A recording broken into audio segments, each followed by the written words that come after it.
দুধ ছাড়লে আপনার শরীরে অবিশ্বাস্য কিছু পরিবর্তন আসবে, স্পেশালি অ্যানিম্যাল মিল্ক। হ্যাঁ, গরুর দুধ আমরা বলি।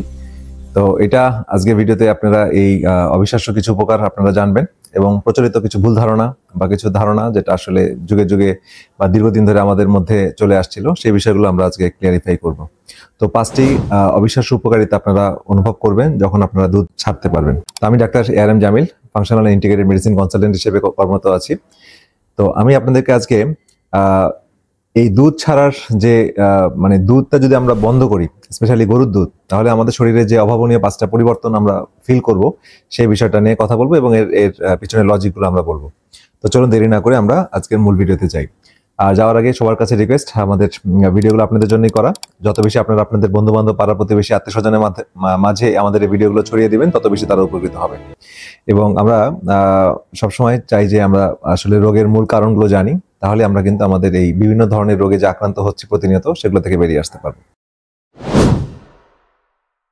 দুধ সম্পর্কে অনেক মিথ বা প্রচলিত ধারণা আমাদের মধ্যে আছে। তো দুধ আমরা ছোটবেলা থেকেই শুনছি যে দুধ খেলে শরীর মজবুত হয়, কিন্তু আজকালকে আমরা দেখতেছি অনেক সেলিব্রিটি, অনেক ক্রীড়াবিদ, অনেক অ্যাথলেট এবং অনেক চিকিৎসক এবং অনেক সায়েন্টিস্ট তারা দুধ খাওয়া কিন্তু ছেড়ে দিয়েছেন এবং তারা যে লজিকগুলো দিচ্ছেন সে বৈজ্ঞানিকভাবে প্রমাণিত এবং এটা কিন্তু ক্লিনিক্যালি এটা ইফেক্টিভ, অর্থাৎ ছাড়ার সঙ্গে সঙ্গে সেই পরিবর্তনগুলো আপনিও কিন্তু খেয়াল করতে পারবেন। মানে এখন প্রশ্ন হচ্ছে যে আসলে তারা কেন এগুলো কম খাচ্ছেন বা আমরাও কেন ডাক্তাররা এটা মানে ফাংশন মেডিসিন ডাক্তাররা এটা কেন কম খেতে বলছি। তো এই প্রশ্নের কারণ আসলে জানতে গেলে আপনাদের মানে 5টা বিষয় আমি বলবো, যে 5টা বিষয় আপনারা জানবেন যে দুধটা কেন খাওয়া উচিত না এবং ছাড়লে আর কি কি বেনিফিট পাবেন। প্রথমত হচ্ছে, যদি দুধ আপনি বন্ধ করেন, অ্যানিম্যাল মিল্ক অথবা গরুর দুধ, তাহলে মাত্র 1 সপ্তাহের মধ্যেই আপনার পেটের স্বাস্থ্য কিন্তু অভাবনীয় একটা পরিবর্তন আপনি খেয়াল করবেন। যারা পেটের সমস্যায় ভুগছেন, স্পেশালি IBS, IBD বা পেটে অযাচিত গ্যাস হয়ে যাওয়া, এই জাতীয় সমস্যা, তাদের ক্ষেত্রে কিন্তু এই দুধটা বন্ধ রাখলে আপনারা ভালো রেজাল্ট পাবেন। কারণ কি? কারণ দুধের মধ্যে একটা উপাদান আছে যেটা হচ্ছে ল্যাকটোজ। ঠিক আছে? এই ল্যাকটোজটা হজম করার জন্য আমাদের একটা এনজাইম প্রয়োজন, সেটার নাম হচ্ছে ল্যাকটেজ। ছোটবেলায় আমরা যখন মায়ের বুকে দুধ খাই তখন শরীরে প্রচুর ল্যাকটেজ তৈরি হয়, কিন্তু বয়স বাড়ার সাথে সাথে আমাদের এই ল্যাকটেজ তৈরি হওয়ার প্রবণতা কমে যায়, অর্থাৎ আমাদের এই এনজাইমগুলো কমে যায়। ফলে আমরা যে গরুর দুধ খাই, গরুর দুধ ভাঙার জন্য যে ল্যাকটেজটা, যেহেতু আমাদের বয়স বাড়ার সাথে সাথে আমাদের শরীরে এই এনজাইম ল্যাকটেজটা কম তৈরি করছে, তাহলে গরুর দুধের ল্যাকটোজটা কিন্তু আমরা আর ভাঙতে পারি না। ঠিক আছে? ম্যাক্সিমাম লোকই কিন্তু এটা পারে না, যে কারণে তখন এটা অন্ত্রে থেকে যায় এবং এই ল্যাকটোজ তখন ফার্মেন্টেড হয়, যেহেতু ব্যাকটেরিয়া থাকে না, ফার্মেন্টেড হয়ে প্রচুর গ্যাস তৈরি করে এবং এটি পেটের মধ্যে পেট ফাঁপা হয়, বুটবাট করে, পেট মোচড়ায়, কামড়ায়, গ্যাস হয়, অস্বস্তি হয়। আর যাদের অ্যাসিড কম থাকে, এনজাইমের ঘাটতি থাকে, তাদের তো কথাই নেই, তাদের তো মানে দুধ খেলেই টয়লেটে যাওয়া লাগে, আমাশা হয়ে যায়, ডায়রিয়া হয়ে যায়, যাতে সমস্যা হয়। আচ্ছা, যখন আপনি এই দুধটা বন্ধ করবেন, স্পেশালি গরুর দুধটা বন্ধ করবেন, তখন আপনি দেখবেন যে আপনার এই ল্যাকটেজের ঝামেলাগুলো থাকছে না। আপনার পেটের গ্যাস, ফোলা ভাব এবং পেট ভারী ভাব, মানে পেট ফাঁপা, পেট ভারবোধ, এই সমস্যাগুলো খুব দ্রুত চলে যাবে। তাহলে এই গবেষণা দেখা গেছে বিশ্বের প্রায় 70% মানুষের এই ল্যাকটেজ ইনটলারেন্স, অর্থাৎ ল্যাকটেজ এনজাইমটা কম আছে। তো যে কারণে তারা কিন্তু স্পেশালি যত ভারী দুধ, এই গরুর দুধ, মহিষের দুধ, এই দুধগুলো কিন্তু তারা হজম করতে পারে না। ঠিক আছে? তো এইটা একটা ইম্পর্টেন্ট কারণ দুধ বন্ধ করার। দ্বিতীয় যে কারণটা, অনেকের মুখে ব্রণ আসে, স্কিনের অনেক পিম্পলস হয়, ব্রণ হয়, স্কিনের মানে লাবণ্য নষ্ট হয়ে যায় এই দুধের কারণে। কারণ কি?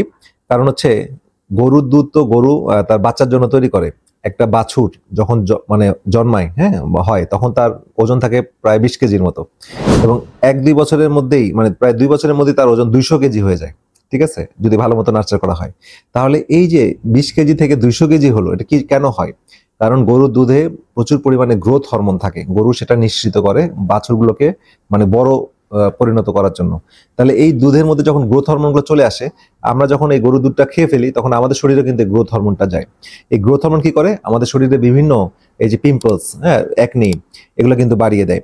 তাহলে এই একটা সমস্যা। এছাড়া গরুর দুধ বাড়ানোর জন্য তো বিভিন্ন ইনজেকশন ব্যবহার করাই হচ্ছে, তো সেটাও গরুর দুধের মধ্যে হরমোনগুলো প্রভাব ফেলে, গরুর দুধে হরমোন উপস্থিতি থাকে, যেটা কিন্তু আমাদের শরীরের মধ্যে এই স্কিনের বিভিন্ন ধরনের সমস্যাগুলো বা অটোইমিউন ডিজিজগুলো, অ্যালার্জি প্রবণতাগুলো বাড়িয়ে দেয়।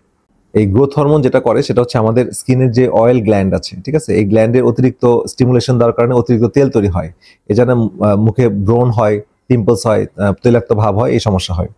তো প্রায় 78,000 টিনেজারদের নিয়ে একটা গবেষণা করা হয়েছিল, সেখানে দেখা গেছে যারা প্রতিদিন দুধ খায় তাদের মধ্যে ব্রণের ঝুঁকি 25% বেশি থাকে, আর দিনে 2 থেকে 3 গ্লাস খেলে সেই ঝুঁকি বেড়ে যায় 43% পর্যন্ত। অর্থাৎ মানে দুধ বন্ধ করার পরে এই গ্রোথ হরমোন যেহেতু কমে যায় এবং ত্বক পরিষ্কার হতে শুরু করে, এবং 2, 3, 4, 5 সপ্তাহের মধ্যেই তারা দেখা যাচ্ছে যে তাদের স্কিনগুলো অনেক সুন্দর হয়ে আসছে, ঠিক আছে, বা স্কিনের মধ্যে ব্রন, পিম্পলস এগুলো কিন্তু চলে যাচ্ছে। 3 নাম্বার যে কারণটা বলবো দুধ পরিবর্তন করা, সেটা হচ্ছে যে অনেকেই ঘন ঘন ঠান্ডা, কাশি, সাইনাস, অ্যাজমায় আক্রান্ত। তাদের ক্ষেত্রে দুধটা আসলে খুব সমস্যা। অনেকেই মনে করেন যে ঠান্ডার সমস্যা, অ্যাজমা সমস্যা সারা জীবন বয়ে বেড়াতে হবে, কোল্ড অ্যালার্জি। তো দুধ ছাড়লে তার এই ধরনের যারা এই ধরনের মানুষ বা রোগী গরু মহিষের দুধ খাওয়া বন্ধ করেন, তাহলে কিন্তু আশ্চর্যজনকভাবে তারা উপকার পান। কারণ দুধের মধ্যে থাকে কেসিন, ঠিক আছে। তো এই কেসিন একটা আঠালো প্রোটিন, যেটা হচ্ছে শরীরে মিউকাস তৈরি করে। তো এই অতিরিক্ত মিউকাস আমাদের নাক বন্ধ করে দেয়, আমাদের শ্বাসকষ্ট হয় বা সাইনাস গুলো সমস্যার মূল কারণ। তাহলে যখন দুধ এই দই থেকে দুধ, দই, পনির, মিষ্টি, ঘি এগুলো তৈরি করা হয়, এটা বন্ধ করা হয়, তখন শরীরের মধ্যে কি হয়, অতিরিক্ত মিউকাসটা কমে যায়, ঠিক আছে, এবং মানুষ নতুন ভাবে শ্বাস নিতে পারে এবং সম্পূর্ণ মানে অনেক তরতাজা ফ্রেশ একটা অনুভূতি তার মধ্যে চলে আসে। তাহলে এই জায়গাটা কিন্তু একটা খুব গুরুত্বপূর্ণ আমাদের এনিম্যাল মিল্কগুলো বন্ধ করার। আচ্ছা, আর পরিবর্তন হচ্ছে দুধ খেলে আরেকটা মিথ বা এই প্রচলিত ধারণা যে দুধ খেলে হাড় মজবুত হয়, এই একটা ধারণা আমাদের মধ্যে আছে। তো সেটা আসলে বৈজ্ঞানিক গবেষণা কি বলছে সেটা আমরা জানি। অনেকে এটা শুনে অবাক লাগে বা অনেকে অবাক হতে পারেন যে যারা বেশি দুধ খায় তাদের মধ্যে হাড় দুর্বল হওয়ার প্রবণতা কিন্তু বেশি। খুব ইন্টারেস্টিং, অনেকের কাছে নতুন মনে হচ্ছে এই কথাটা। কিন্তু বিশ্বের যেসব দেশে মানুষ বেশি দুধ খায়, গবেষণা দেখা গেছে, যেমন আমেরিকা, সুইডেন, ফিনল্যান্ড, এইসব দেশগুলোতে অস্টিওপোরোসিস অর্থাৎ হাড় ক্ষয়ের প্রবণতা বেশি, হাড় ভাঙার বা হিপ ফ্র্যাকচার হওয়ার ঘটনা সবচেয়ে বেশি ঘটে। গবেষণায় 1 লক্ষ মানুষকে 20 বছর ধরে পর্যবেক্ষণ করা হয়েছে, লম্বা একটা স্টাডি করা হয়েছে, যে ফলাফল যারা দিনে 3 গ্লাস বা তার অধিক বেশি দুধ খেত তাদের হাড় ভাঙার ঝুঁকি অনেক বেড়ে গিয়েছিল, ঠিক আছে। কারণ প্রাণীজ খাবার যেমন মাংস এবং দুধ এগুলো শরীরে একটা অ্যাসিডিক পরিবেশ তৈরি করে, অর্থাৎ অ্যাসিডিক এনভায়রনমেন্ট তৈরি করে, এবং অ্যাসিডিক এনভায়রনমেন্ট যত তৈরি হবে শরীরে, তত এই অ্যাসিডটাকে নিউট্রালাইজ করার জন্য আমাদের শরীরে হাড়ের মধ্যে যে ক্যালসিয়াম আছে সেটা বের হয়ে আসে।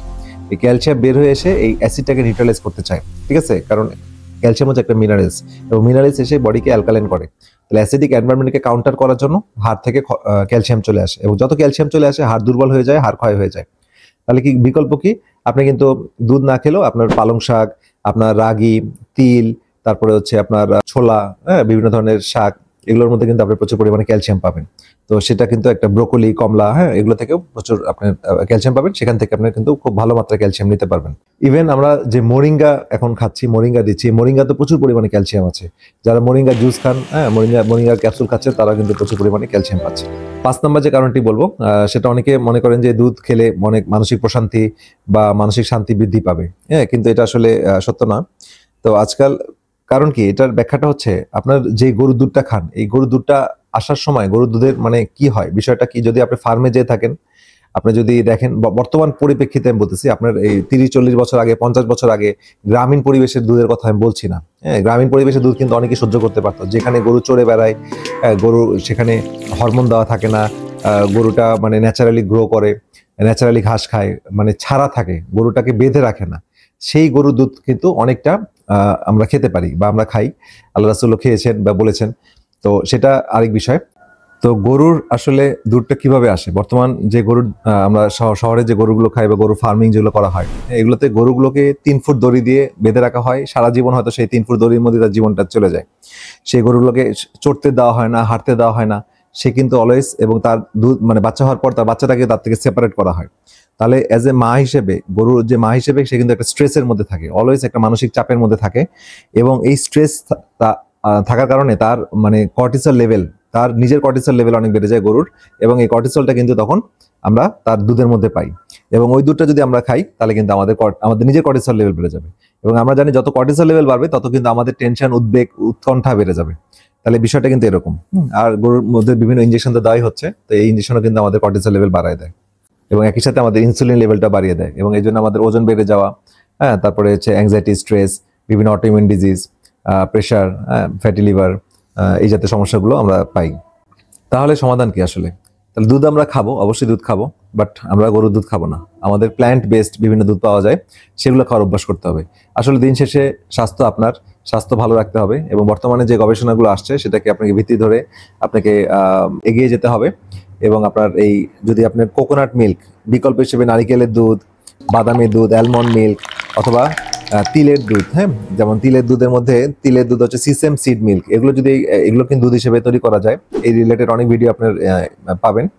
তো এটা আপনার তৈরি করে নিয়ে এটা খাবেন প্রতিদিন। এটা আপনার টার্মারিক দিয়ে খেতে পারেন, এটা দিয়ে আপনি কফি খেতে পারেন, বা এটা এমনিও খেতে পারেন।